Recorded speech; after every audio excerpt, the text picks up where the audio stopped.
তিস্তার পানির ন্যায্য হিস্সা আদায়ে হাজারো মানুষের পদযাত্রা। এটিএম আজহারের মুক্তির দাবিতে সারা দেশে জামায়াতের বিক্ষোভ সমাবেশ। মুক্তিপণের বিনিময়ে ছাড়া পেলেন লামা থেকে অপহৃত 25 রাবার শ্রমিক। চট্টগ্রামে ইসলামিক অলিম্পিয়াডের অডিশন পর্বে শতাধিক প্রতিযোগী।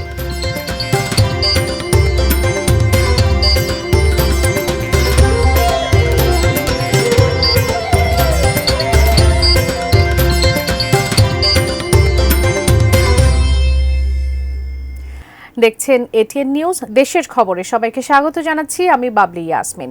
আকিজ বশির গ্লাসের সৌজন্যে শিরোনামগুলো শুনছিলেন। বিস্তারিত সংবাদ।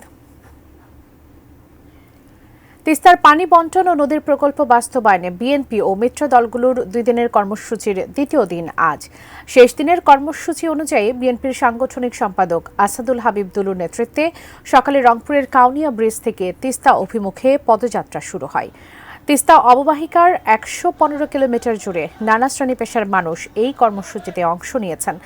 তিস্তার পানির ন্যায্য হিস্সা ও মহাপরিকল্পনা বাস্তবায়নের দাবিতে সোমবার থেকে লালমনিরহাট, রংপুর, গাইবান্ধা, কুড়িগ্রাম ও নীলফামারী সহ উত্তরাঞ্চলের 11টি স্থানে ব্যতিক্রমী প্রতিবাদ কর্মসূচি চলছে। জাগো বাহে তিস্তা বাঁচাই স্লোগানে মুখর রয়েছে তিস্তা নদীর 2 তীর। কর্মসূচির প্রথম দিনে বিএনপি নেতারা স্থানীয়দের সঙ্গে একাত্মতা প্রকাশ করেন। আজ সন্ধ্যায় বিএনপির ভারপ্রাপ্ত চেয়ারম্যান তারেক রহমান অনলাইনে যুক্ত হয়ে আন্দোলনকারীদের উদ্দেশ্যে বক্তব্য রাখবেন।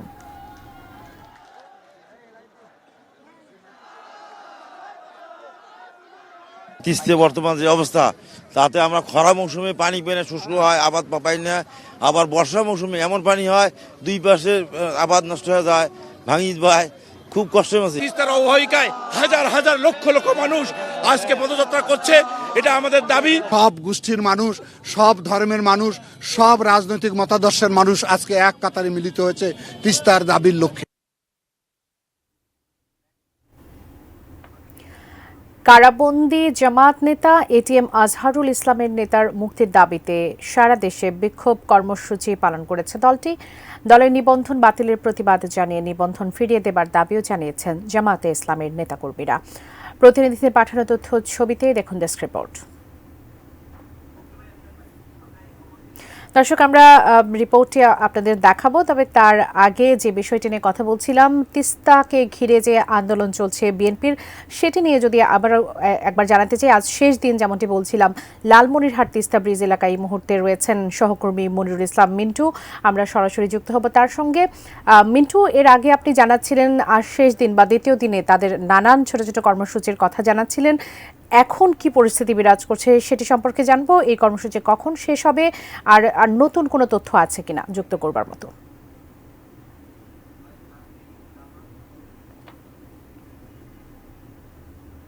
তিস্তা পাড়ে এখন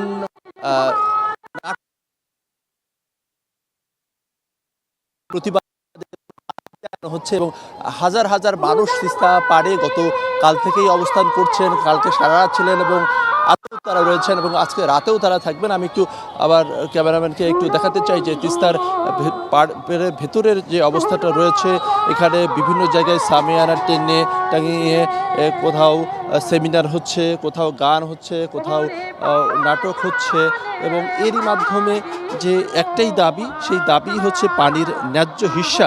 সেই ন্যায্য হিস্সা আদায়ের জন্য তারা একত্রিত হয়েছেন, প্রতিবাদের জন্য একত্রিত হয়েছেন এবং তিস্তা পাড়ের জীবন জীবিকা, প্রতিবেশ যে দিনে দিনে ধ্বংস হয়ে যাচ্ছে, সেটিকে বাঁচানোর জন্য তাদের এই আকুল যে চেষ্টা,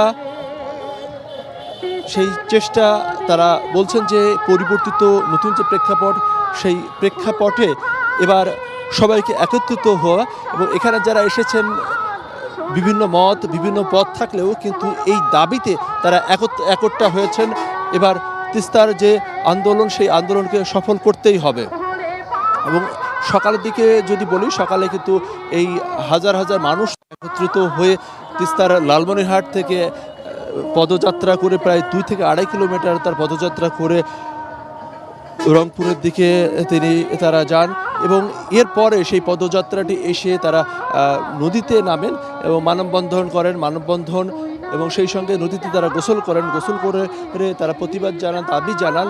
এবং তবে আজকের আসলে মূল আকর্ষণ হচ্ছে বিএনপির ভারপ্রাপ্ত চেয়ারম্যান তারেক রহমান 11টি পয়েন্টে এই কর্মসূচি হচ্ছে, সেই 11 পয়েন্টে যুক্ত হয়ে তিনি বক্তব্য রাখবেন। তিনি আগামীর যে আন্দোলন অর্থাৎ তিস্তা বাঁচানোর বিএনপি সেটি রয়েছে বিএনপি কর্মী থেকে শুরু করে এই বলতে এখনকার মতো অবস্থা। মিন্টু, আপনাকে ধন্যবাদ। দর্শক, লালমনিরহাটের তিস্তা ব্রিজ এলাকা থেকে এতক্ষণ জানাচ্ছিলেন সহকর্মী মনিরুল ইসলাম মিন্টু। এই পর্যায়ে সময় হলো একটা বিরতি নেবার, এরপর আরো যা থাকছে।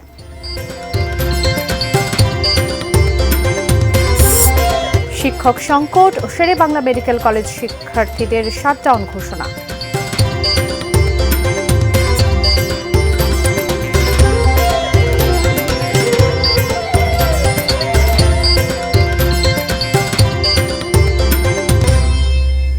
স্বাগত, আবারও দেখছেন দেশের খবর।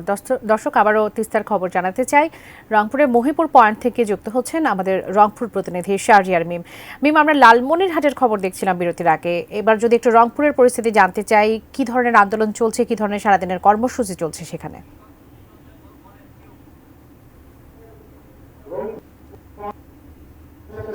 জি, এই মুহূর্তে রংপুরের গঙ্গাচড়া উপজেলার মহিপুর লক্ষ্মী এখানে কিন্তু নদী রক্ষা আন্দোলন বিএনপির 48 ঘন্টার কর্মসূচির আজকে যে শেষ দিন এবং শেষ দিনের শেষ মুহূর্তের কার্যক্রম চলছে। অর্থাৎ এখানকার যিনি অতিথি হিসেবে যুক্ত হয়েছেন তিনি কিন্তু ইতিমধ্যে এসেছেন এবং এখান থেকে কিন্তু তারপরে কিন্তু তারেক রহমান বক্তব্য রাখবেন, এরপরে আনুষ্ঠানিকতা শেষ হবে। এই পর্যায়ে কি কি আয়োজন রয়েছে একটু বলবেন আপনাদের?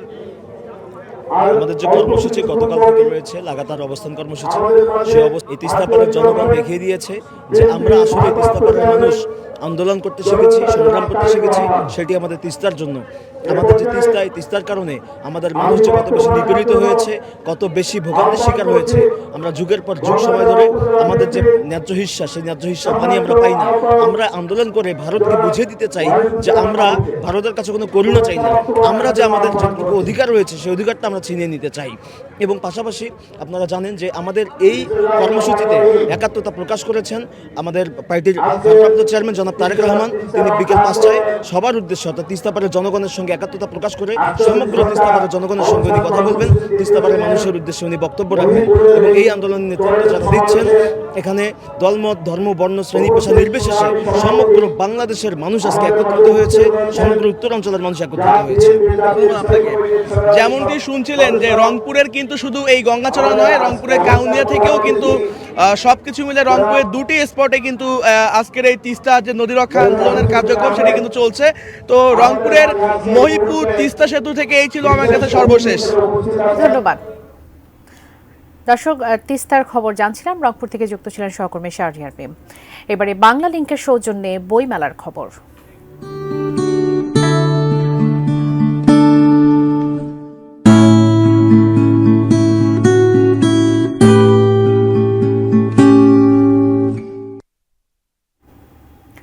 দর্শক, বইমেলার 18তম দিন আজ। নতুন বইয়ের পাশাপাশি মেলায় পুরনো বইয়ের খোঁজও করতে দেখা যাচ্ছে বইপ্রেমীদের। মেলা প্রাঙ্গণ থেকে এই মুহূর্তে বই মিতালির সবশেষ খবর জানাতে যুক্ত হচ্ছেন সহকর্মী সাইমম জান্নাত প্রভা। 18তম দিনের আজকে প্রায় 1 ঘন্টা অতিবাহিত হয়ে গেছে। মেলা প্রাঙ্গণের পরিস্থিতি, সবশেষ পরিস্থিতি আমাদের জানাবেন, কেমন চলছে সেখানে? বইমেলার 18তম দিনে কিন্তু জমজমাট হয়ে উঠেছে বইমেলা। মেলার মাঠ থেকে এখন দেখা যাচ্ছে যে অনেক দর্শক এখানে এসেছেন। এবারের বইমেলাতে কিন্তু শিশু কিশোর এবং কিশোরী শ্রেণীর পাঠকদের সবচেয়ে পছন্দের তালিকায় রয়েছে থ্রিলার বই। আমরা প্রকাশক, বিক্রেতা এবং পাঠকদের সঙ্গে কথা বলে জানতে পেরেছি এইবারের বইমেলাতে সবচেয়ে বেশি সংখ্যক বিক্রি হচ্ছে থ্রিলার এবং বৈজ্ঞানিক শিশু কিশোরদের বইগুলো। তো আমরা এই ব্যাপারে জানতে কথা বলবো একজন বিক্রেতার সঙ্গে, জানবো যে কোন বইটা বেশি বিক্রি হচ্ছে এবং কোন শ্রেণীর পাঠক এটা কিনছে। আমাদের এবারে সবচেয়ে বেশি বিক্রি হচ্ছে থ্রিলার বইগুলো। আমাদের মেডিকেল থ্রিলারের মধ্যে আছে কান্তার, আবার কান্তার এবং murder on the Panchagarh express. কিশোর কিশোরী যারা আছে তাদের পছন্দের শীর্ষে রয়েছে আমাদের থ্রিলার বইগুলো। এগুলো সবচেয়ে আমাদের বেস্ট সেলিংয়ের মধ্যে এই বইগুলোই রয়েছে এবার। কোন শ্রেণীর পাঠক পাঠিকারা এই বইটা কিনছে? মেইনলি কিশোর কিশোরীরাই এটা বেশি পছন্দ করছে, আর সবার জন্য এমনি আলাদা বইও আছে, বাট কিশোর কিশোরীর মেইন আকর্ষণ আমাদের এই থ্রিলার বই। আচ্ছা, ধন্যবাদ। দর্শক, তার মানে বোঝা যাচ্ছে যে এইবারের বইমেলাতে কিন্তু শিশু কিশোর শ্রেণীর যারা পাঠক পাঠিকা আছেন তাদের পছন্দের স্টলগুলো থেকে তারা থ্রিলার বইগুলাই বেশি সংগ্রহ করতে পছন্দ করছেন। এছাড়াও দর্শক, প্রতিদিনই বইমেলাতে নতুন নতুন লেখকদের বই আসছে। এখনও তারা যে যার পছন্দের বই সংগ্রহের জন্য যার স্টলে যাচ্ছে। বই বেচাকেনা বেশ ভালোই হচ্ছে বলে জানা গিয়েছে। দর্শক, এই ছিল বইমেলা প্রাঙ্গণ থেকে এখনকার মতো খবর। দিন বদলে 20 বছরে বাংলালিংক দিচ্ছে 20 জিবি মাত্র 319 টাকায়। সহকর্মী সাইমুম জানাত প্রভা জানাচ্ছিলেন অমরকেশ বইমেলা প্রাঙ্গণ থেকে। জানাবো আরো খবর। দর্শক, এর আগে যেমনটি বলছিলাম, কারাবন্দী জামায়াত নেতা এটিএম আজহারুল ইসলামের নেতার মুক্তির দাবিতে সারা দেশে বিক্ষোভ কর্মসূচি পালন করেছে দলটি। দলের নিবন্ধন বাতিলের প্রতিবাদে জানিয়ে নিবন্ধন ফিরিয়ে দেবার দাবিও জানিয়েছেন জামায়াতে ইসলামীর নেতাকর্মীরা। প্রতিনিধিদের পাঠানো তথ্য ছবিতে ডেস্ক রিপোর্ট। দীর্ঘ 12 বছর ধরে কারাগারে রয়েছেন জামায়াত ইসলামের ভারপ্রাপ্ত secretary general ATM Azharul Islam. তার মুক্তির দাবিতে মঙ্গলবার সারা দেশে বিক্ষোভ সমাবেশের ডাক দেয় দলটি। সকালে গাজীপুর মহানগরীর শিববাড়ি এলাকায় বিক্ষোভ করেন দলের নেতাকর্মীরা। দাবি না মানলে কঠোর কর্মসূচির হুঁশিয়ারি দেন তারা। খাগড়াছড়ি শহরের চেঙ্গিজ স্কোয়ার থেকে মিছিল করেন জেলা জামায়াতের নেতাকর্মীরা। পরে শাপলা চত্বর মুক্ত মঞ্চে সমাবেশ করেন তারা। সেখানে বক্তব্য রাখেন দলটির জেলা আমির অধ্যাপক সৈয়দ আব্দুল মোমেন সহ অন্যান্য নেতারা।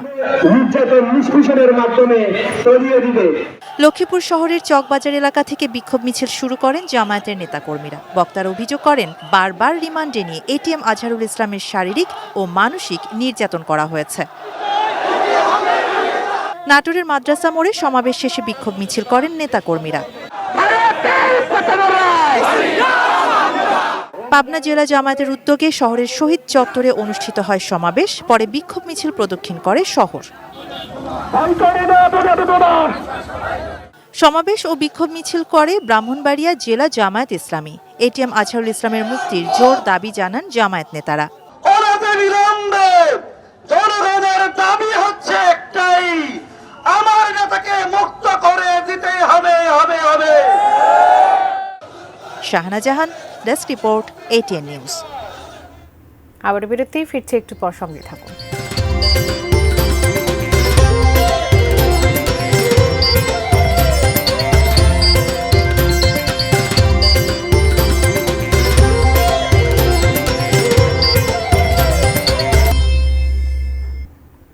স্বাগত, আবারও দেখছেন দেশের খবর। অবশেষে 10 লাখ টাকা মুক্তিপণের বিনিময়ে ছাড়া পেলেন বান্দরবানের লামা থেকে অপহৃত 25 রাবার শ্রমিক। আজ ভোরে সন্ত্রাসীরা তাদের নাইখংছড়ি উপজেলার বাইশারি ইউনিয়নের ঈদগড় জঙ্গলে ছেড়ে দেয়। লামা থানার ভারপ্রাপ্ত কর্মকর্তা মোহাম্মদ শাহাদাত হোসেন জানান, যৌথ বাহিনীর গত দুদিনের অভিযানের কারণেই সন্ত্রাসীরা তাদের ছেড়ে দিয়েছে। আরাফাত রাবার বাগানের মালিক ফোরকান জানান, তার বাগানের 12 জনকে মুক্ত করতে 3 লাখ আর বাকি 5 বাগানের 13 জনকে মুক্ত করতে 7 লাখ টাকা সহ মোট 10 লাখ টাকা মুক্তিপণ দিতে হয়েছে। গত 16 ফেব্রুয়ারি লামার ফাঁসিয়াখালী ইউনিয়নের গয়ালমারা এলাকা থেকে সন্ত্রাসীরা 6টি রাবার বাগানের 26 শ্রমিককে অপহরণ করে নিয়ে যায়।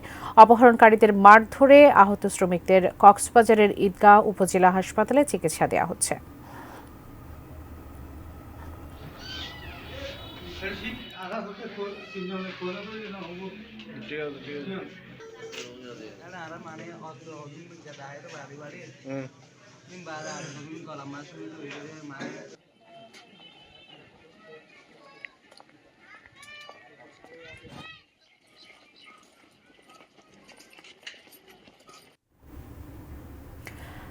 শিক্ষক সংকট নিরসনের দাবিতে বরিশাল শেরে বাংলা মেডিকেল কলেজের শিক্ষার্থীদের ডাকে কমপ্লিট শাটডাউন চলছে। একাডেমিক ভবন সহ কলেজের সকল গেট তালাবন্ধ রয়েছে। ফলে কলেজের সকল ক্লাস, একাডেমিক কার্যক্রম ও পরীক্ষা বন্ধ রয়েছে। গতকাল এই দাবি আদায়ের জন্য শিক্ষার্থীরা বিক্ষোভ সমাবেশ করে। কলেজের শিক্ষক সংকট নিরসন না হওয়া পর্যন্ত এই কমপ্লিট শাটডাউন অনির্দিষ্টকালের জন্য চলবে বলে জানিয়েছে শিক্ষার্থীরা। শিক্ষক না থাকায় তাদের পড়ালেখা মারাত্মকভাবে ব্যাহত হচ্ছে। এজন্য প্রয়োজনীয় ব্যবস্থা নিতে কর্তৃপক্ষের নিকট জোর দাবি জানিয়েছে তারা।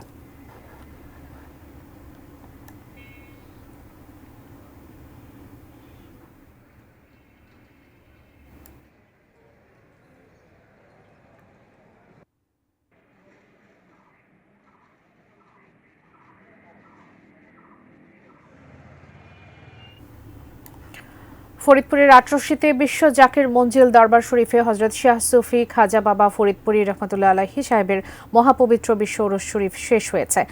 4 দিনব্যাপী ওরস শরীফে সৌদি আরব, দুবাই, কাতার, ওমান এবং ভারত সহ 27টি দেশের ধর্মপ্রাণ মুসলমান সমবেত হন। এছাড়াও বাস, লঞ্চ এবং ট্রলারে দেশের বিভিন্ন প্রান্ত থেকে মুসল্লিরা এই ওরস শরীফে যোগ দেন। মঙ্গলবার ফজর নামাজ শেষে পীরজাদা আলহাজ হজরত খাজা মিয়া ভাইজান মুজাদ্দেদি সাহেবের নির্দেশে খাজা বাবা ফরিদপুরি রহমতুল্লাহ আলাইহি সাহেবের রওজা শরীফ জিয়ারত শেষে দেশ, জাতি ও মুসলিম উম্মার কল্যাণ কামনা করে দোয়া করা হয়। ফরজ, নফল, সুন্নত ইবাদতের মধ্য দিয়ে ধর্মীয় অনুষ্ঠানটি উদযাপন করা হয়।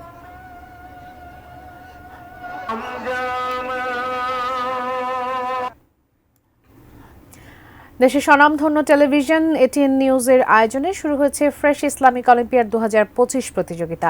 সকাল থেকে চট্টগ্রাম বিভাগের স্কুল, কলেজ ও বিশ্ববিদ্যালয় শিক্ষার্থীদের পদচারণায় মুখর হয়ে ওঠে প্রেস ক্লাব প্রাঙ্গণ। একে একে রেজিস্ট্রেশন করেন শতাধিক প্রতিযোগী। প্রেস ক্লাবের ইঞ্জিনিয়ার আব্দুল খালেক হলরুমে অনুষ্ঠিত হয় অডিশন পর্ব। প্রতিযোগীরা উপস্থাপন করেন কোরআন তেলাওয়াত, হামদ, নাত ও তাদের ইসলামী জ্ঞান। বিভাগীয় পর্যায় থেকে নির্বাচিতরা অংশ নেবেন ঢাকার সিলেকশন রাউন্ডে।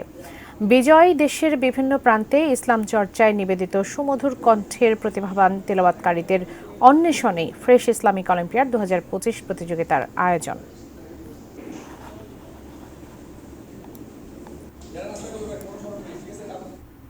শেষ করব দেশের খবর, তবে তার আগে আকিজ বশির গ্লাসের সৌজন্যে শিরোনামগুলো জানিয়ে দিব আরও একবার।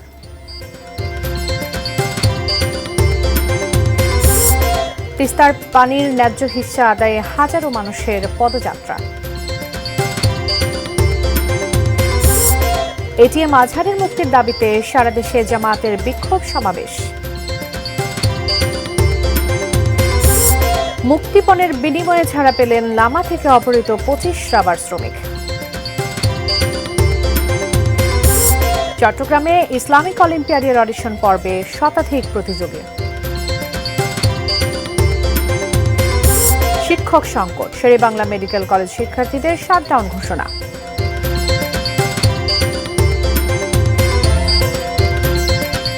এই ছিল দেশের খবরে। এতক্ষণ সঙ্গে থাকার জন্য ধন্যবাদ সবাই।